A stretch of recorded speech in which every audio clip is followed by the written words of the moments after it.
ibe nyuma fafe ni ka juguma de girara ibe juguma fafe yenu e fan fla dama de fariqun fil janna wa fariqun fis sa'ir wan adama de bi nyuma o nyumange o be de be blay ka mizan kon ala kiram mantum wala ya an laja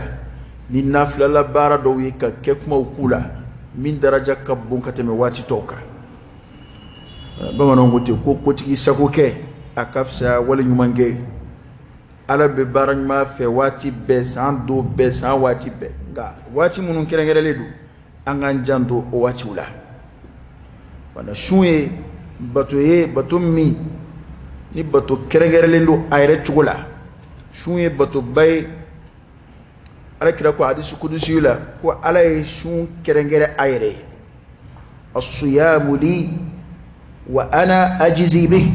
ko shuye ne ala yere jonfurula di ne de ba sarati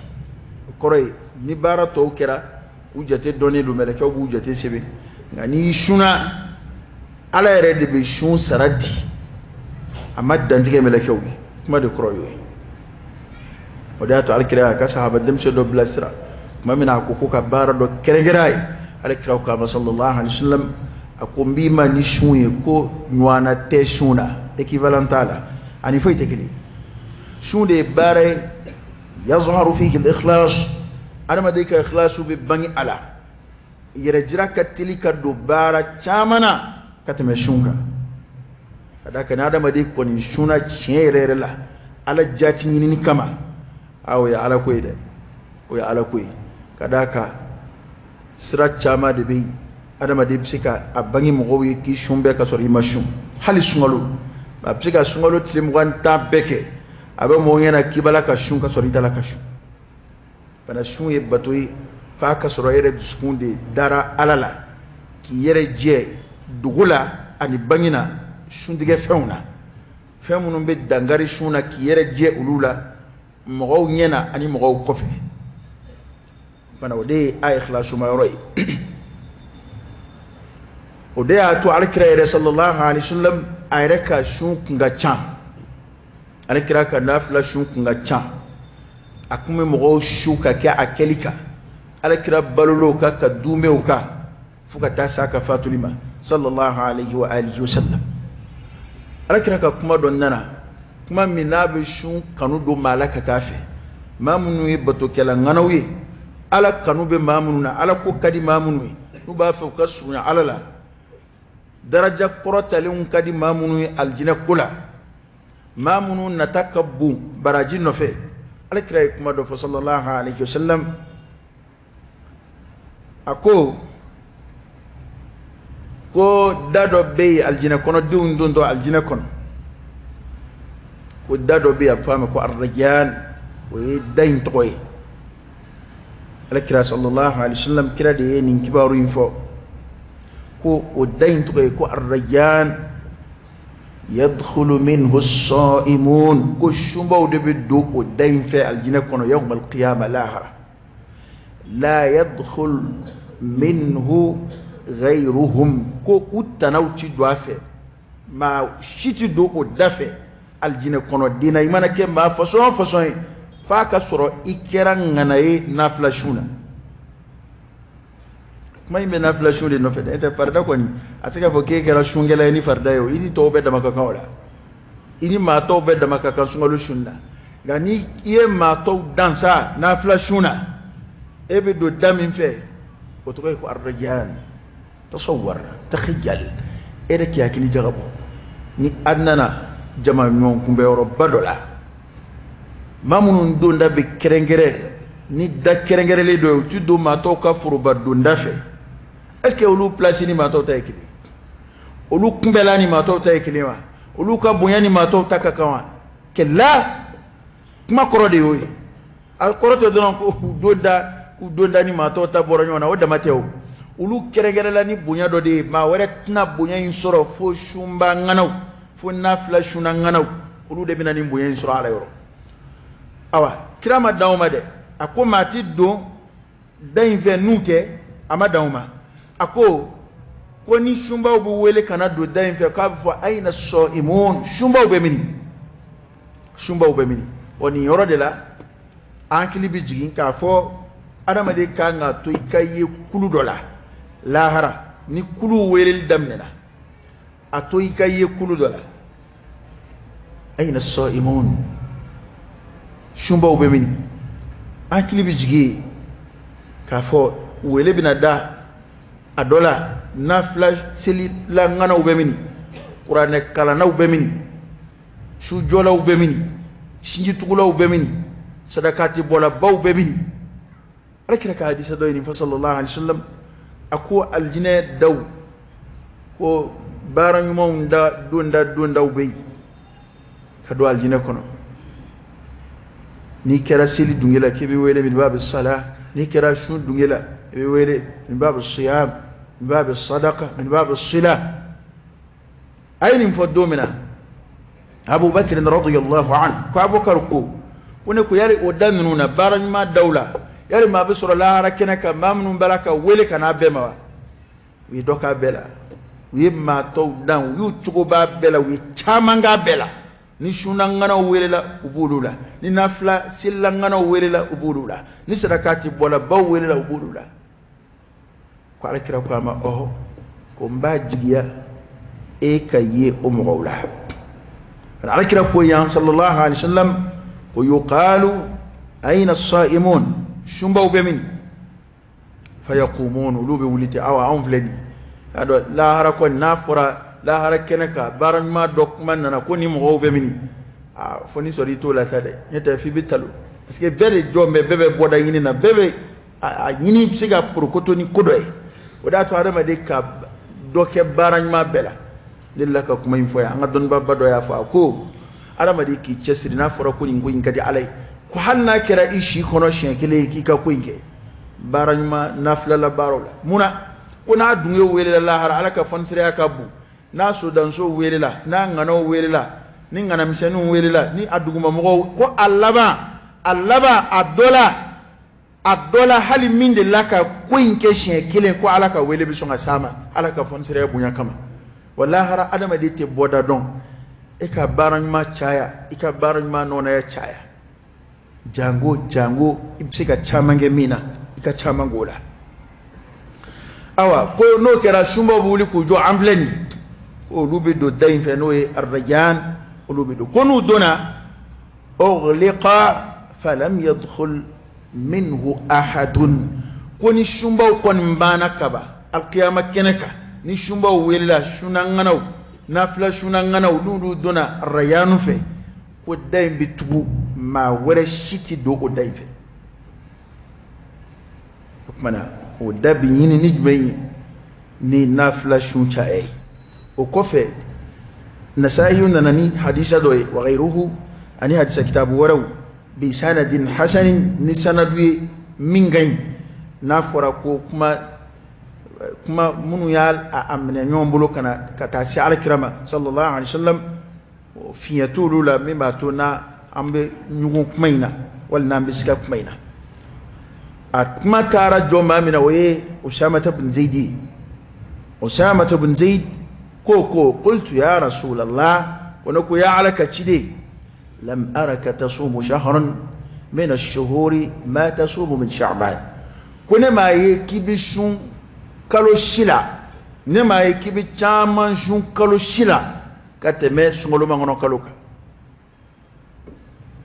نو شعبان كالوي كنا ما يكيب شون تايا كالو شلا شغلو كوفي كتمت شعبان كالوكا kuma yi a ɲiningali lamado a b'a fɛ k'a dɔn sisan o sababu ye jumɛn ye k'o kɛra min alakira ko a ma sallallahu alaihi wasallam wadhalika shahrun yaghfulu anhu an-nasu bayna rajabin wa ramadan ko ale kalo in a bɛ kalo samanti fila ni ɲɔgɔn cɛ n'o ye hɔrɔma kalo n'o ye arajaba ye ani sunkalo k'o ye kalo ye mɔgɔw bɛ ɲinɛ kalo min kɔ ka caya ale kalo mo ka teli ka ɲina kɔ a b'a sɔrɔ maa caman yɛrɛ ka jate la sunkalo selen kɔ ma a b'i yɛrɛ bila suna bilen wa o de y'anw ka faamuya ye fo ni maa min y'a hadisa ye walima n'a y'a waaju lamɛn n'i ye diinɛ faamu n'o tɛ ni kɔni y'a dan an yɛrɛ ka adamadenya jateminɛ ma sunkalo tɔ tɛ dɔwɛrɛ kalo kelen kɔ ma a b'i yɛrɛ bila suna bilen wa ودك على كراك شون ما يريري صلى الله عليه وسلم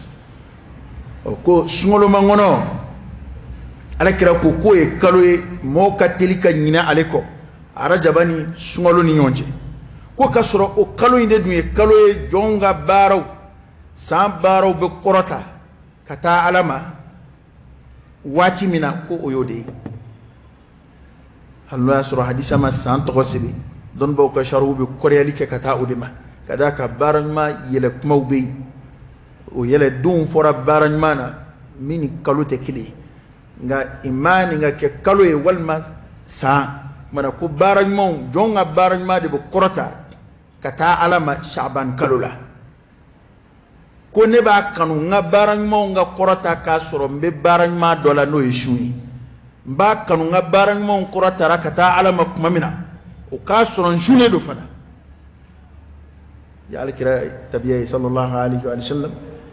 aka barajma do yelela kata ala yoro kasoro abe dola takirani doye ka to dola o mumini de beti o da to don bo ko baran mo ngere tuguli nyono ni mama bena sahaba ma ka ben se ma ka baran mo tugu nyona ya don ni ala ya an ben se ma ka baran ma ke chugo jabite ma shibulu ka dona so ka baran na wal manama mne ga don bo we tamashiya jonjo munum fo na ba baran ma mine ni tamashiya jira ko doye ni bena sema ka barajma do tugu barajma do la akum yisungolo shunga dafa ala itli woro shun no ya ima wal may nafla shundo no ya ima sungolo kofe ona nywana ika hiji kofe ala barajma do no ya ima ikunde minge ka koro bara nyuma do mana do weli ko de tamashin nyuma min ba jira ka fo ko temene minena ga adama de ka barajma kofe ni bara jugu de turaka fo ko o te tamashin mai angan jandu ola o mana alkira sallallahu alaihi wa alihi wasallam aye ni wati shuni ay jabi mindi usama tama weni kwale ba fa kabaro ka korota o go saim ka sura shuni ba fa kabaro ka korota aka sambaro wala ka kalu baro ulu ka korota kasro ashunedo oko anna hadisa wari amba aisha laka radhiyallahu anha qalat uko kana rasulullah sallallahu alayhi wa sallam yasum hatta naqul la yufṭir wa yufṭir hatta naqul la yasum فما رأيت رسول الله صلى الله عليه وسلم استكمل صيام شهر إلا رمضان وما رأيته أكثر صياما منه في شعبان رواه البخاري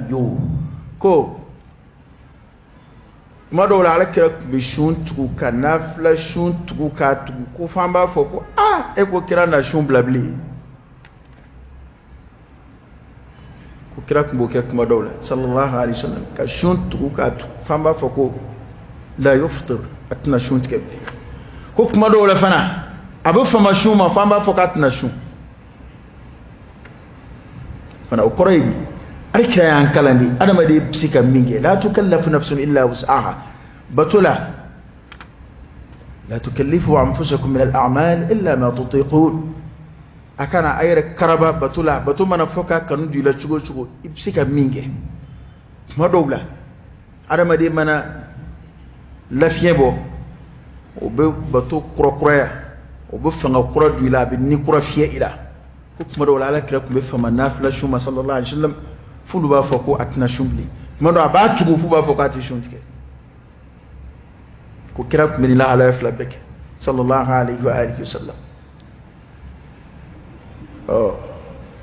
kunga alema ye ko alkire kalo shishun ka dafa atlim wanta dafa le choy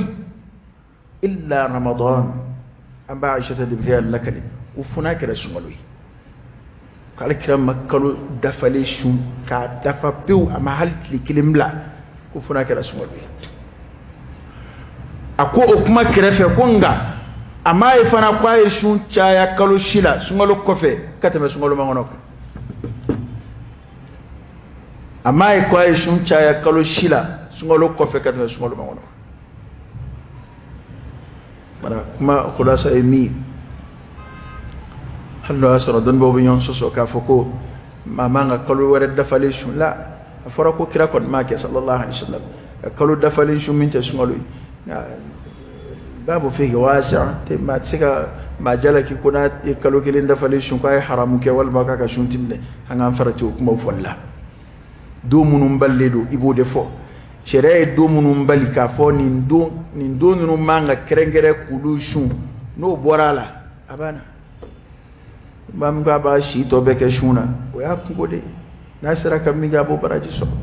أنا تقاكم على نونا أقول قولي هذا وأستغفر الله العظيم الجليل لي ولكم فاستغفروه إنه هو الغفور الرحيم.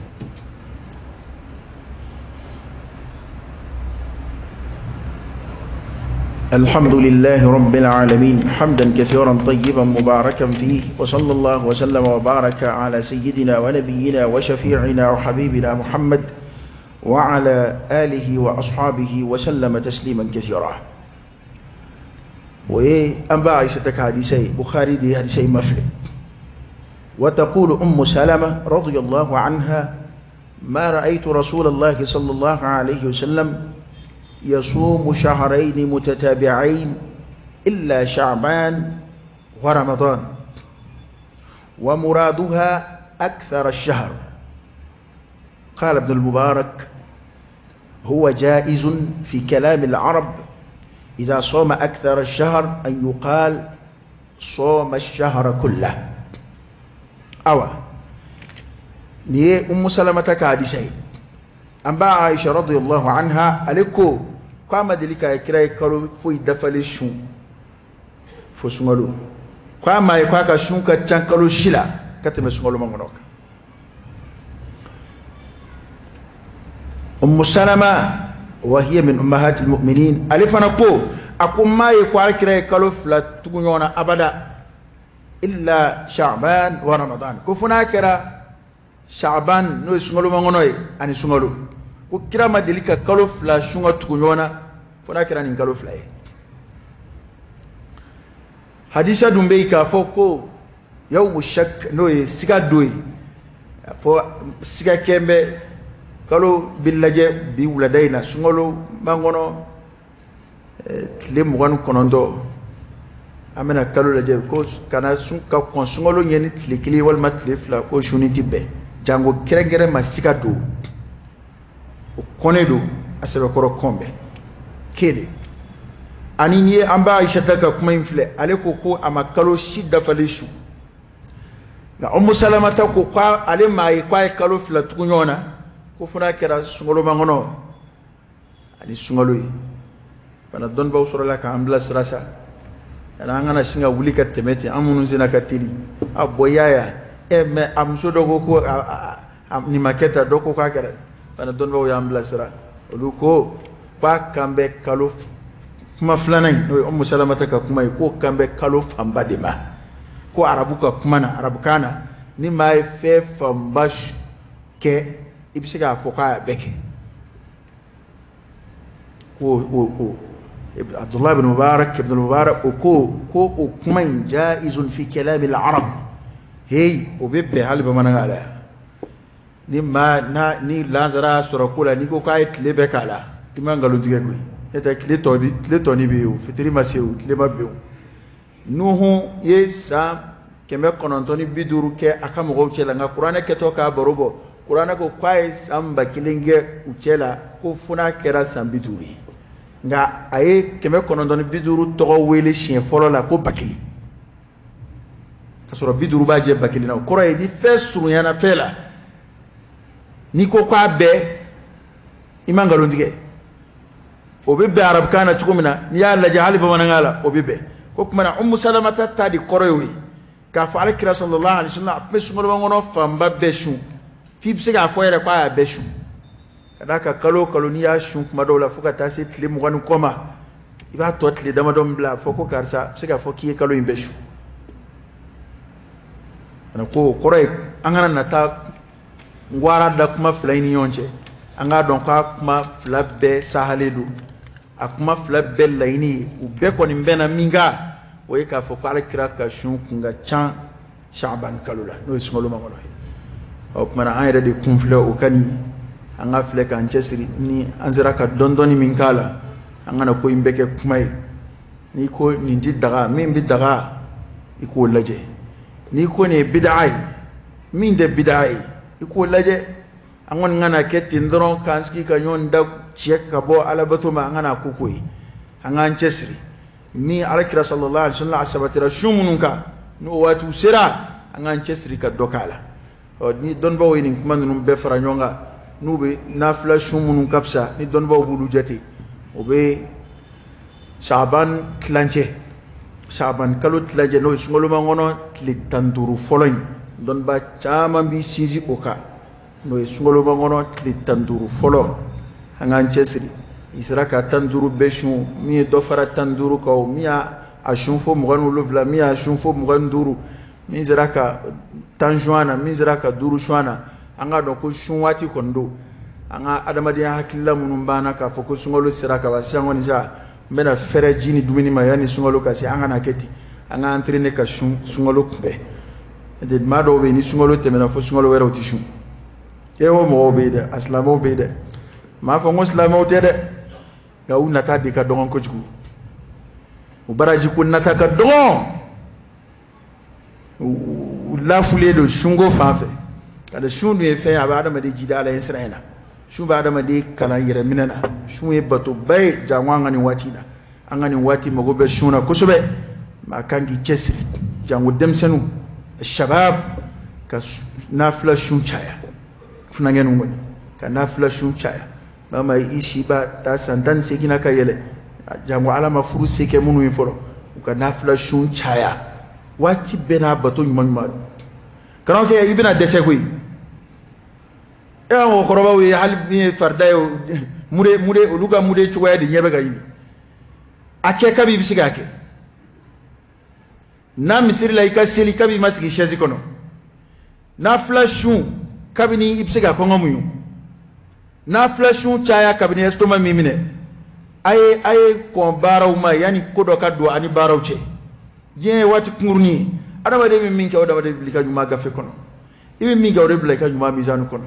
ima minga ito ye lahara koy wada to kabo fo lahara mu'minu ma ala jonyu kulu washrabu hani'an bima aslaftum fil ayyam al khaliya ay dumini ka kami ay ruye femnum blagne odedo de ayato jien kono ka min blagne odedo ya rabbi alaka no ya amma alaka kalu in franchika laka kan yana koy sungolo ya rabbi alaka franchika laka ambalo islamaka laka fatul maniaka لك دين كلش لك لبن المندي أما اللهم صل على سيدنا محمد وعلى آل سيدنا محمد وسلم اللهم إنا نسألك الهدى والتقى والعفاف والغنى ونعوذ بك من الفقر إلا إليك ومن الذل إلا لك ومن الخوف إلا منك ومن التوكل إلا عليك ومن الرجاء إلا من عندك ولا تخيب فيك رجاءنا اللهم إنا نسألك إيمانا كاملا ويقينا صادقا ورزقا واسعا وقلبا خاشعا ولسانا ذاكرا شاكرا وحلالا طيبا وتوبة نصوحا وتوبة قبل الموت وراحة عند الموت ومغفرة ورحمة بعد الموت والعفو عند الحساب والفوز بالجنة والنجاة من النار برحمتك يا عزيز يا غفار رب زدنا علما نافعا وألحقنا بالصالحين ربنا آتنا في الدنيا حسنة وفي الآخرة حسنة وقنا عذاب النار ربنا لا تزغ قلوبنا بعد إذ هديتنا وهب لنا من لدنك رحمة إنك أنت الوهاب إن الله وملائكته يصلون على النبي يا أيها الذين آمنوا صلوا عليه وسلموا تسليما صلى الله عليه وعلى آله وأصحابه وسلم تسليما كثيرا سبحان ربك رب العزة عما يصفون وسلام على المرسلين والحمد لله رب العالمين قوموا إلى صلاتكم يرحمكم الله.